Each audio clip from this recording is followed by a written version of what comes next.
Either it was too many brothers, or who's going to yell loudest for the last meatball. Hey everyone, Russ and Ryan here from AMS. We're at the Capitol Theater in Port Chester, New York, to talk to Jimmy Vivino, Mike Zito, and Albert Castiglia from the Blood Brothers.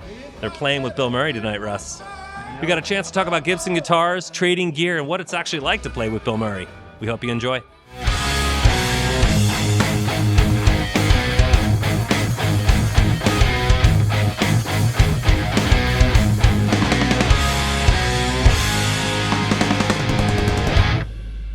As far as I'm concerned, welcome, by the way, guys. Yeah. This is like Italian-Irish dinner conversation. We could talk over each other, whatever it is. We're sitting here with Jimmy Vivino, Albert Castiglia, Mike Zito, and we're going to be talking Gibsons, and we're going to be talking Blood Brothers.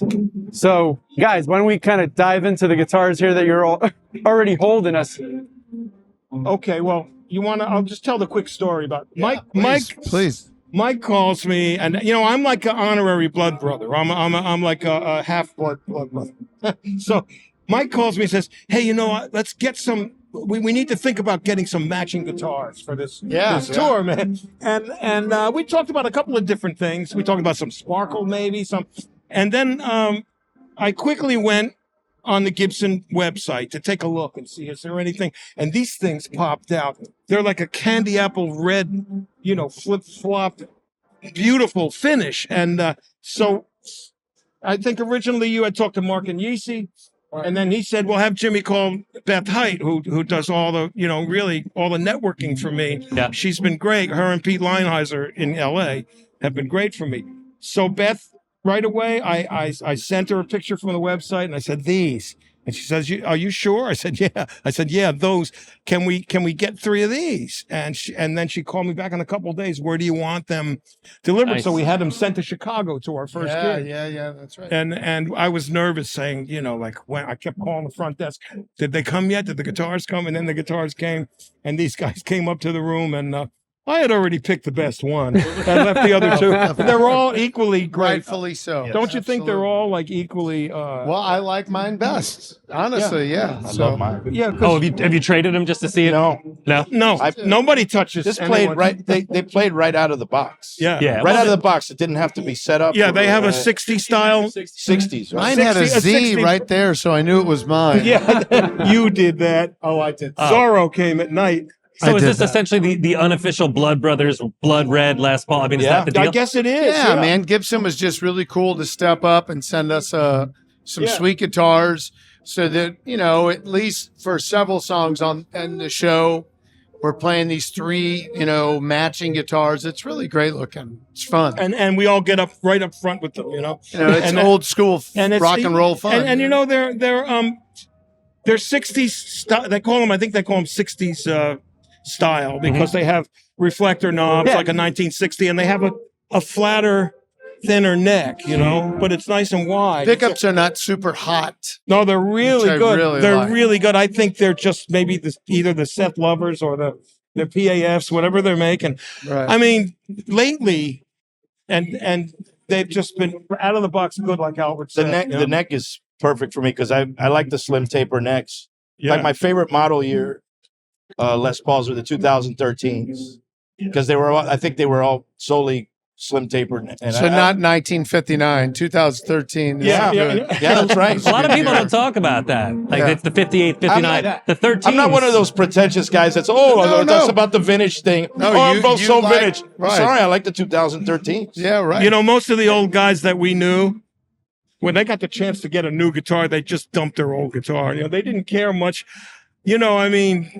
Yes, it's a business, but to me, it's overrated and overdone now, overpriced for most people. It is. And these things are really fairly priced. This is just a standard. Right. These are stamped, made in USA guitars. They're not custom shop guitars. 2500. Yeah. They're great. They're awesome. They're really great. And Chambered bodies or? They're not light. It's about, this has got to be about 10 pounds. Okay. But it doesn't feel uncomfortable to me. And I'm not always a Les Paul player. I also like to, just because I'm that kind of guy, I like to always pull pickups out and switch stuff and do stuff. I haven't switched anything on this guitar. Yeah. because I mean I haven't even put a treble bleed on the volume pots. Yeah, the because they volume seem pots to are roll good. off real nice, you know. So I don't know. Myself, we don't use a lot of. Mike has a little more because he has an acoustic, you know. But I think Albert and I have one box each, and we got Magnetone amps right now. You know, Oh, nice. we use Magnetone, and sometimes Orange gives us amps to use, and sometimes Fender. Okay. You know, but the Magnetones, I got to say, because I have them at home, and you know, unfortunately, they're not your everyday rental company amp. Right. We're not carrying gear. So when we can get them, I think we try to get love them. But you have one box, right? I just have a JHS Angry Driver. Yep. Oh, the Angry Driver's great. It's awesome. I mean, it's just, that's all you need. I mean, Well, and you guys have been playing long enough. I mean, you don't need a lot of that stuff, but the floor, you know what to get out of your hands out of a great guitar into a good amp. Couple boxes. Yeah. For myself, especially for this gig. For myself, for this gig, we don't really need a whole heck of a lot. George Tripps, who is way huge, is his company. Yeah, and he also makes stuff for all this great stuff for Dunlop. Oh, yeah. And he's a real good friend of mine, a cigar buddy. Well, he smokes a pipe. And him and Bonam, he made me he made Bonamassa this box called a Conspiracy Theory, which I don't think they make anymore. But he made me one special for my birthday, which I use with this. So it's like just a clone. Like a clone? It's a clone or clone, whatever anyone calls it. It's great. Yeah. And I leave it on all the time, and then like you were saying, the treble bleed. You know, when I turn the volume down, it just cleans up nice, and then I just I have a JHS double barrel. Yeah, that's The double barrel is it's got a tube screamer and a blues breaker. Right. It's a 2-stage. And really, I use the blues breaker as more like a clean, kind of cleanish sound, because I do a lot of neck rhythm parts, and then I use the tube screamer for like the rock and roll kind of setting. You ever use them both? It's for Morning Glory. If we were really rocking out, then you I just could step turn on them everything. I could step on both of them, I guess. You know, Go over the top. But we are three. We're not one guitar player. Right. I got 2 regular stringings and a top wrap here. Now tell me, I mean, is there really a difference? Do you feel a difference? Well, first of all, I'm old, so they don't remember Dwayne Allman did this. I know. No, I know that. Or Pops. Billy I know, I Gibbons. remember. Hey, you know, Pops. I remember seeing videos. I watched YouTube. Uncle Jimmy. I prefer it. This strongier, you know, because I like to get under and under and up. You know? Wow. All right. Yeah. And I this don't way- like it. Yeah. No? No, Just some people personal. don't like I don't it. like it. It's too They're springy. too slinky. Yeah. And I they liked feel it for too a while, loose. but then it started to create ridges on the bridge. on the Well, that's bridge, what parts and then companies are for. they snap. So I Well, stayed away. It's from interesting because I traditionally played a Telecaster, Yeah. so Well, it also, feels really, really loose. Here's like the that. other reason. My favorite guitar that I own is a 53 Gold Top that wraps around like this, and then this. My other favorite are these. Oh yeah, dude, cornets. it is a wraparound. Is that a It's the reissue? same thing. Yeah, this Oh, wow. these are American-made reissue cornets. Yeah. Which I have 2 of, and I'm begging for 3 because I have the blonde one, and the red one, and I need the black one. Gibson, if you're listening. Gibson. I need a black one. All I did was change from cover? the black the cover to a Lindy Fralin. Gives a little bit of made a casino look. Yeah. Well, I like that, and And that has a Fralin pickup in it. no, just the cover. Oh, just the It's cover. Oh, wow. just the cover. Lindy makes the covers, But I think Yeah, that's, and he makes a great pickup too. But he sure this does. pickup was out of the box great. That's what I it mean, is. They're great out of the box. And I don't know why, but the red one sounds better than the blonde. That's funny. Maybe red. I have a friend who says red guitars sound better. We were talking about this. Red Billy Carson. Corgan had this theory that he could hear the color of a guitar. Now, I know he's being kind of cheeky about it, but there is something to it. Guitar players are nuts, which we all are. And you're going to gravitate towards different, and it's like, for some reason, like the blue one sounds like bluer, you know? Well, that's Phil Lesh. Right. You know, that was Phil Lesh's whole thing. Could you play a little more purple on this solo, you know? You're like, yeah, sure. Wow. What And does you that say mean? yes. I don't know. You say yes. You I don't say know. yes. I would go. You don't say no to Phil. Okay. And was that purple enough for you? No, a little bit more lavender in there, please. Yeah. But you know, it's. I have a friend, Baker Rorick, who's a writer. He guitar shows he always comes to, and Baker always says, "Get a red one, man. Red. You know, this is go what wrong. the mystique of the Hank Marvin red Strat. Yeah. Why Knopfler needed a red Strat was because Hank Marvin's was yeah. red. You know. I like that. I grew up working in a music store. Well, yeah. And of course, it was 80s, 90s. And I didn't ever really want an old guitar, like an old beat up guitar. I wanted a brand new guitar with the new finish and the new paint job. And then, the vintage thing started to come around. And so now I would still rather have a brand new. You red always guitar. play really nice new stuff. I would man. I like to have a new guitar every week. I think Wouldn't we all? Well, there was a time though. Play a different guitar. I like to play a different guitar and mix it up. And, There was a time when other companies, when for me, there's a time period with every company that they just didn't make good ones. What happens? There's the Norland Gibsons. There's the not pre-CBS, because the pre-CBS and CBS are still good right up until 1974 or 5 or something. But then through the early 80s, it's crap. Yeah, it's and really late bad. 70s and early 80s just wasn't good. And then these companies got hip to people are buying the vintage ones. Why?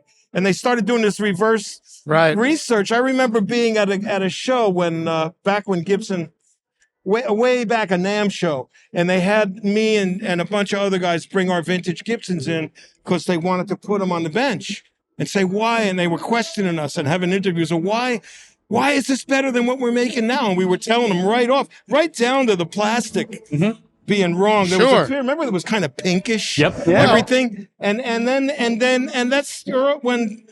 Kind of when Henry came around. Well, it's true. To his credit, they started the research. And a lot of people don't remember. I mean, I remember, but how close Fender was going out of business, or Gibson. I mean, like, it really was. People think about it now like, oh yeah, whatever. It's like they were on. I mean, it was Shredders, Strats, and Jacksons and Kramers and things like that. And there's nothing wrong with that. They're great. Those Jacksons were but really good, man. The fact that we're looking at them as the resurgence, this is the second act for both companies, if you think about it. Yeah. And they're having to come up with new stuff in one regard and still make it like they on used to to. this. Yes, It's a tough thing it's a tough balancing act. Well, as far as new stuff goes, right? Everybody else is still chasing Fender and Gibson.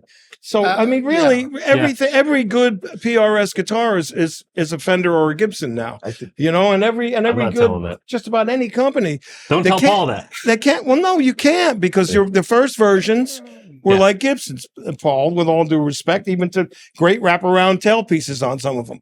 And now the John Mayer ones are like Fenders. I mean, there's really. A car has 4 wheels, man. That you can't 5 wheels. But it's amazing after all these decades, Fender and Gibson made the template. Now it's the players. They're all so good. To me, I'm just so. I have so much reverence for the players that I respected growing up. Mike Bloomfield and Johnny Winter and Leslie West, all the Gibson players and B.B. King, and and the Fender players too. That I don't get into the new stuff. But hey, kids could do. They can. It doesn't matter if you're going to play. You're going to play on a Squire. Gets a guitar in someone's hands. Can you remember your first Gibsons that you used? And that's why these Epiphones are the sort of akin to the Squires, except they're recreating classics. Yeah. In a great way. Because stuff that Epiphones and Guilds for some reason never appreciated quite if a Beatle didn't have it in their hands. Yeah. Great guitars, though. You can find some old Epiphones and Guilds that are killer. Yeah. Which is great. That means you could actually afford them. Buddy with his Guild. Remember, Buddy had Guild. That's right. Well, he had a beef. I think he had a beef with Fender. That's why he wound up playing. Oh, Buddy, way back in the 60s. Yeah, in 68 or so, 67. Yeah. My first Les Paul, I had played Strats for years, and then a buddy of mine, Jan Goodman, was this guitar tech genius engineer. He builds biodiesel plants, but his passion was his guitars. And he said, man, I got this Les Paul I want you to try out. And he had it was a studio standard from the early 80s that sat in the Bee Gees' studio in Miami Beach, middle ear. And somebody put a Floyd Rose on it and it was beat to crap. And he took it apart. He got it from the studio. I think either bought it from him or gave it to him. They gave it to him, and he refurbished it, and he let me play it, and I was hooked. And it wasn't a standard. It had the binding, but it had the dot necks. Mm-hmm. And I didn't really pay much attention to that detail because I was a Fender guy for a long time, but I loved the way it played, and I was in my climb to the middle, So I didn't have a lot of money. I didn't have a lot of money. So I asked my buddy, I said, I want this guitar. I said, okay, yeah, $2,000. He said, no problem. Can I make payments? So I gave him $100 a month for like 2 years. A little less than that. But he didn't care. The guy had money. He didn't care as long as consistent payments. Yeah, that's all. But there's a cult following for those guitars. I know. They had Tim Shaw, They stopped making them. Well, they stopped making those because they were outselling the standards because they were just as good. Just less flashy, yeah. And I know who put that Floyd Rose on there. You know who put that Floyd? No. Sid, the kid from Toy Story that lived next door. There's no How about you, Mike? What was your first Gibson? Well, I grew up working at a music store in St. Louis. So we were not a Gibson dealer. We were a Fender dealer and a PV dealer. But then we became the first historic dealer in the state of Missouri. Okay. Now that store is Eddie's Guitars now. Oh, okay. Which is, really famous. Awesome, yeah. So that would have been, I don't know, mid 90s or so when the historic line came out. So honestly, I think the first Les Paul I got was a Gold Top 57 when they did the first line of historics. Well, they're good. And it was a really, really good guitar. And I probably owned it for 6 months, but I just couldn't afford to keep it. And I ended up having to. You kick yourself about that one? Oh, yeah. Because I have a buddy that he bought the first 59 that we got in. From that, it would have been one of the first years they made a 59 reissue. Yeah. That 57 was a great guitar. And then I have a 59. It was right before they started the historic line when they were making a 59 reissue. The prehistoric. Prehistoric. I gave that to Albert. Albert has it. Now that's a great I was guitar. there. Was that his birthday? At the original. I was there. No, that's He a brought really it. nice Oh, man, it guitar. was You so still have sweet. it? He's I got said, it. I'm never letting that That's go. a flamey he would one. know. Yeah, that's a nice flamey one. It's Well, I give really him good stuff all guitar. the time, and it wind up in other people's hands. I gave him I gave him a second generation King of Tone pedal. Oh, I love it. Thank you. And I went to go see Samantha Fitch play about 6 months later, and it was on her board. And I said, this looks just like the one Mike gave it to me. Okay, just so you know, he gave me a pedal. I gave him a Les Paul. But the King of Tone is. This was pretty years spendy. before the Les Paul. It's just a story. I think it's funny. Well, I want to ask a question too, because it's the age-old quandary. Comedians or movie stars want to be rock stars, and then vice versa. And you're looking at the Blues Brothers, you're looking at the Blood Brothers, you're looking at Conan. All these guys play. Where's the line there? What have you learned from that? Knowing that these guys could just go and be silly and do stand-up, but they want to get into a band. What's up with that? And we want to be comedians. Well, you are comedians. Well, we're laughing now. I think it's just all about entertaining. Oh, okay. I think it's about entertainment and wanting to entertain. And I know of all of us, obviously, Jimmy has the most experience.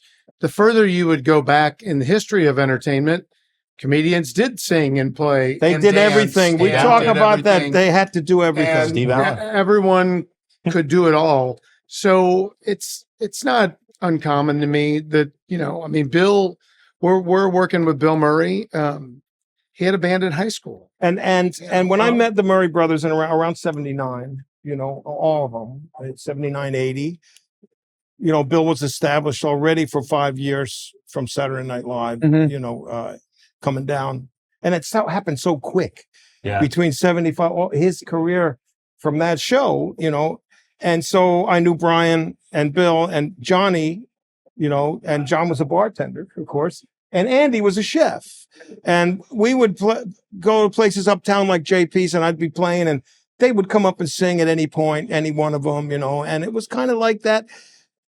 Even up to a couple of years ago when I started doing the Caddyshack tournaments, and these guys showed up at the Caddyshack tournament last year that Bill does, and then the seed was these sort of Rat Pack guys, guitar players, and Bill, and I think that really Zito, pushed it into happening. Definitely. Thank you, and it's funny though because entertaining is the key. And that's and these singers is acting, aren't they? Hopefully, I mean, also, we're absurdists by nature, and if you're in the music business long enough, you just, you get screwed every which way, and you see the most bizarre things happening, and you can't help but translate that into comedy, man. I mean, just all the stories that we accrue over time, they're just borderline ridiculous sometimes. Yeah. Some of the things we do, And so I think that plays into our sense of humor, and we all have had, I think, since we were kids, this need to be recognized. I mean, either it was too many brothers, or who's going to yell loudest for the last meatball. All I care is if I can get in front of people and jump around and get a laugh. I'm surprised we got the three of you on one couch. So. Well, one of my best friends and comedians, and is a great guitar player. Mark Maron is a great guitar player. Mark Maron gets a tone like Bino. He sounds like Eric. Man, I watched a video of him. And he lives there, in that place. I just saw a video of him playing a John Mayall tune with Stepping Out. We were doing Stepping Out, and he plays. Conan, and it was killer. He just, plugged straight in like me, unsafe guitar. Pretty much. For the most part, I use the pedal in this situation because we don't turn the amps all the way up. No. And that's when you do need, yes, there is a need for a pedal, but your pedal should be helping your amp, not your amp helping your pedals. When I see a guy with 50 pedals and a dumble, I say, why? You could be playing through a jazz chorus or anything, I mean, which is still a great amp. No, it is. We were talking about it earlier, how Albert King used it, Lonnie Mack used it, Bo Diddley used the jazz chorus, and really, Summers. Man, if you got a magnetone, you don't really need much in terms of pedals. I mean, it's got everything you kind of need. They're amazing. It's like a Swiss Army knife. It's made in St. The Louis. vibrato, the reverb That's is amazing. Yeah, it's got both Lonnie Mack vibratos. I got into a room with one once, and I didn't know what the hype was about, and that Doppler effect or whatever. Well, when you get the two speakers, you get a Leslie effect out it's of it. really it's amazing. The guy that redesigned all those amps, Obed Khan, who's a genius. He's from St. Louis and a great guitar player. And Ted, the Kornblums. They had St. Louis music. Yeah. Right. So growing up in St. Louis, they owned Ampeg and Crate. Right. And I met Ted. He was and, Ampeg. But the guy that designed those amps, back in the 80s and 90s, if you had like a Marshall or a Fender and you wanted it modded, like when they started to do that, like put a master volume on, you would go to Obed's house. He was doing it in his parents' basement. You bring the amps over, he would mod, put master volumes on, things like that. Yeah. That's the guy that makes those amps sound. And I remember so at good. a NAMM show when Obed was like trying to explain to me, about He's everything a he did. genius. And I went there. I went where we go. Albert puts it best. It's like when you're trying to explain something to a dog. It really just happened today. Just give me something to eat or something to chew on, because this is. For instance, why does this amp sound so good? And then you would go. I would go, well, because when he designed it, And you cock the head. the headroom that he let. That's what it is for me. Yeah, to him, it's the Charlie Brown, the adults The parents, talking. yeah. Wah, wah, wah. But Billy Gibbons used them. Slash moved over to using these. Neil Young uses them. Lucas they're Nelson has fantastic. been using them. I regret getting rid of mine. I wanted a Les Paul, of course, and I traded it in. And now you got one tonight. I know. Well, I'm getting one as soon as Dreams come true. next check by Uncle Bill comes in. I'm getting one. In fact, if you get one, he's got a pedal, he'll trade it. That's nice. I gotta do That's everything I'm doing. Yeah. I'm going to trade it for an old pedal. Yeah, That's brilliant. we've been told hey, you got to you get know- back to the hotel, but I want to. This is the age-old debate: great guitar, great amp. What's more important? Oh, Yeah, none there's of the no above. third in choice. terms of Hands. Jimmy. I None of agree. the above. I agree. The hands are the most important part of it. Yeah. Yeah, absolutely. But- I would but- take a better guitar. Better over guitar. An Yeah. amp. Yeah. I feel like if you had a nice guitar and a PV Bandit, You sound great. probably My make first it good work. amp. I mean, Love that's that what amp. I like Keeps coming about up in what conversation. separates this one from the 2013s that I love so much. or when you when we do shows together, I drive him nuts because I tend to leave everything on the I treble. explained to him On the that treble. But- this is rhythm. Yeah. So I'm gonna if put you it let up me here, get to my then you point. can play the. All right, if you let me get to my point, I just didn't We feel can like it would separate cut. these two. It would cut it was cutting. But then with this one, Yeah. I've been playing a lot more in the middle position, Yeah. and it really cuts. That's the Bloomfield That's position, by the way. Yeah, the And the pickup Jimmy Michael Page really position. swings. Yeah, it gives us the edge over those 213s. By the way, a jazz master 2013s that I love so much. Jazzmaster must be impossible for you with all those switches. Yeah, I don't It's a like that. science project. No, but you're absolutely right. The middle position, if these are, you know, if you adjust Can the I grab heights. that out of your way? Or? Yeah, no, it's okay. Yeah, if the heights Take that are, home with you. if Yeah, the I'll heights take are, you know, that's another thing you should do when you get a guitar is the way to adjust the pickups is to get a good middle position. You know, Yeah. I think, I agree. you know, and that's another thing. Well, that- we're very thankful to Gibson. yeah. Well, you know, they they've look been great. great. They sound great. But the hands are the most. I agree with Jimmy because Hubert Sumlin It didn't matter. never traveled with his own guitar. He'd just show up. They give him a guitar. He played at a Yeah. festival. They give him a guitar, and sometimes it would be it'd be something like this. Well, he's on a or sometimes it Rickenbacker. would He's be on a Florida Lee. and he he's sounds on a like Fender. Hubert Sumlin. Yeah. True. Yeah. Yeah, you're right. So it is in the hands, Well, I it, agree. it starts in the hands for sure, and then you want to If you're amplify it. Hubert Sumlin. but not anyone else. That's the lesson, kids. But a guitar, of course, because the guitar has to be great because that's where that's where you're playing. Yeah, I comes think from. so. It's more You for know? us. I think the instruments are more for us. To me, I think the it's- people in the audience don't. I don't know if they can tell. I think it's all what we selfishly want. to me, it's all about if The it sound. will stay in tune. We were talking that about that too. with your band colleague, Heck yeah. Devin Allman, the Yeah. last time, was just the fact that a custom shop versus a standard versus a whatever, we're the ones who tend to feel, which may Yeah. draw things out of us differently. Well, you know, that that's what the audience Derek's picks up on. first Gibson, you know, SG wasn't a custom shop guitar. It was just a regular off the It shelf. was off the shelf, Mhm. right out of the box. You know, But he can't play very well, really. well, you know, He has to play slide a lot. Hey, he doesn't even use his hands. He's using that's his, right. He's cheating. Yeah. Well, we appreciate it. I mean, first of all, you guys taking the time and, Yeah, and thank you. No, it's a thank big you. deal with It's SNL 50 wonderful. coming up too, right? So, you know, squeezing this gig in right before tomorrow night. So pretty cool. This is Appreciate you guys. it's gonna be an exciting weekend. I'm I'll telling bet. you, it's going to be a whirlwind Starting right now. in New York. We're going to go back to the hotel and order stuff on American Music Supply. As you Thank should. you, Mike. I'm gonna get one of them Good hoodies. ending. Mike, And the hoodies, yeah. For the win. exactly. I'm gonna get one of them hoodies. we'll get you one. Thanks, guys. Have a you. good weekend, guys. Appreciate Thank you. A huge thank you to Jimmy, Mike, and Albert for sitting down with us today, and a big thank you to Gibson for making it all happen. Be sure to like and subscribe for more content like this, and to get your own Gibson, head on over to AmericanMusical.com. Thank Great. you so much. Have a Thank great you. show. Thank Appreciate you it. so much. No, we could have bullshit for at least All another right. hour and a half. Appreciate Thank you, you all very three of you. much. Really. Thanks.